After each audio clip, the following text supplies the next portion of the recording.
Saudi আরবের Prince সুলতান বিমান ঘাঁটিতে অবস্থানকালে মার্কিন বিমান বাহিনীর ৫টি জ্বালানি সরবরাহকারী বিমান ইরানি হামলায় ক্ষতিগ্রস্ত হয়েছে।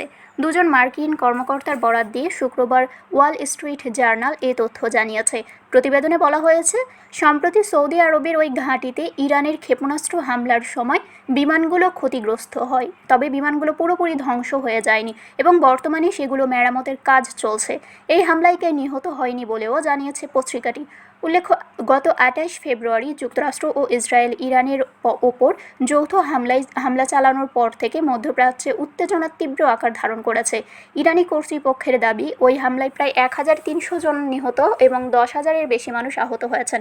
এর জবাবে ইরান ড্রোন ও ক্ষেপণাস্ত্র হামলা চালিয়ে ইসরায়েল, জর্ডান, ইরাক ও যুক্তরাষ্ট্রের সামরিক ঘাঁটিতে থাকা উপসাগরীয় দেশগুলোকে লক্ষ্যবস্তু করেছে।